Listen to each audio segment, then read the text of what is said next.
ابھی یہ ایسا کرے نا کہ ساری دنیا بھر کے انسان اکٹھے ہو جائیں، ساری دنیا بھر کے جن اکٹھے ہو جائیں اور جن اور انسان مل کر زور لگا دیں کہ قرآن جیسا کوئی قرآن بنا دے، لا یاتون بمثلہ، اگرچہ ایک دوسرے کے مددگار بن جائیں، جنوں کی انسانوں کی اجتماعی قوت یعنی تمام جتنے بھی ایکٹیویٹیز ہیں ان کو کمبائن کر لیں اور جن اور انسانوں کی مشترکہ کوششیں بھی اگر ہوں تو قرآن جیسا قرآن نہیں بنا سکتے، یہ اپنی جگہ پر موجود ہے۔ اور جیسے کہ ہمارے محترم پروفیسر صاحب نے فرمایا انجیل 4 ہے اور 1-2 انجیلیں ایسی ہیں کہ جس کو انہوں نے غائب کر دیا ہے۔ آسٹریا کی مشہور لائبریری ہے، آسٹریا کا کیپٹل ہے ویانا کی لائبریری میں وہ نسخہ موجود ہے، میں نے خود اپنی آنکھوں سے اس کو دیکھا ہے، آسٹریا میں ویانا میں، اور اس کے فوٹو وغیرہ بھی دیے تھے۔ خیر اس زمانے میں، اب تو خیر مائکرو فلم اور یہ فلم وہ چلنے لگی، اس زمانے میں تو فوٹو اسٹیٹ کافی بڑی مشکل سے فوٹوگرافی وغیرہ ہوتی تھی، اب تو فوٹو اسٹیٹ شروع ہو گیا، یہ تقریباً 15-20 سال پہلے کی بات ہے۔ تو ویانا میں ایک انجیل موجود ہے جس کا نام ہے انجیل برنباس۔ برنباس ایک صحابی تھے حضرت عیسیٰ علیہ السلام کے، اور انہوں نے انجیل برنباس لکھی ہے۔ اس انجیل برنباس کے اقتباسات انگریزی زبان میں شائع ہو چکے ہیں۔ عیسائی اس کا انکار کرتے ہیں، کہتے ہیں نہیں ہم نہیں مانتے، انجیل برنباس کو نہیں مانتے، کیونکہ پوپ صاحب کے حکم سے انجیل برنباس کو کئی 100 سال پہلے جلا دیا گیا تھا، لیکن ویانا میں اس کا نسخہ موجود ہے۔ اسی انجیل برنبا میں یہ روایت بھی موجود ہے، یعنی مختلف روایتیں موجود ہیں۔ اس میں حضور پرنور سید العالمین محمد رسول اللہ صلی اللہ علیہ وسلم کا نام مبارک،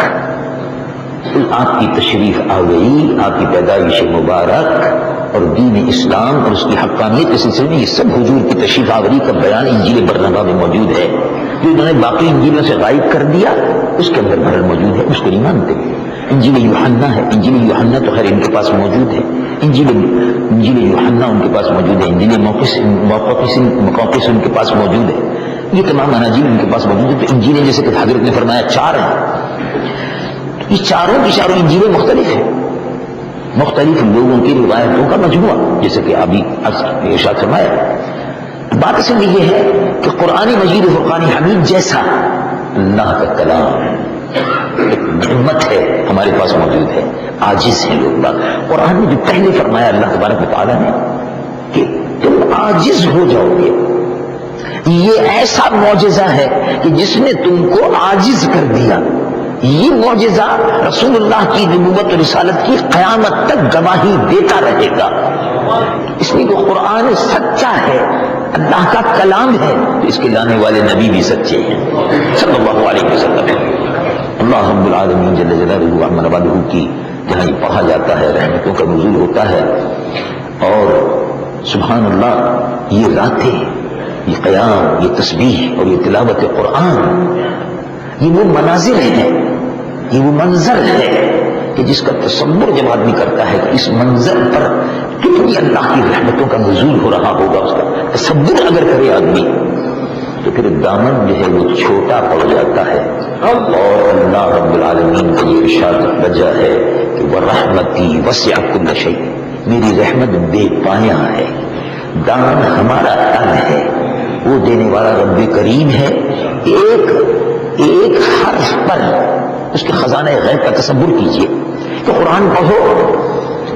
من قرأ من القرآن حرفا، يقول الحبيب صلی اللہ علیہ وسلم من قرأ من القرآن حرفا كتب الله له لكل حرف 10 حسنات۔ جس نے قرآن کا ایک حرف پڑھا، ترجمہ حدیث شریف کا یہ ہوا، جس نے قرآن کا ایک حرف پڑھا، اب ذرا کمپیوٹرائز کیجئے اس کو، یعنی آدمی کی عقل اس کا حساب نہیں لگا سکتی، میں اور آپ اس کا حساب نہیں لگا سکتے، بڑے سے بڑا چارٹرڈ اکاؤنٹنٹ اس کا حساب نہیں لگا سکتا کہ قرآن مجید فرقان حمید کے حضور پرنور صلی اللہ علیہ وسلم نے ارشاد فرمایا ایک حرف پر 10 نیکیاں لکھی جاتی ہیں، ایک حرف پر 10 نیکیاں لکھی گئی۔ الف ایک حرف ہے، لام ایک حرف ہے، میم ایک حرف ہے، الف لام میم،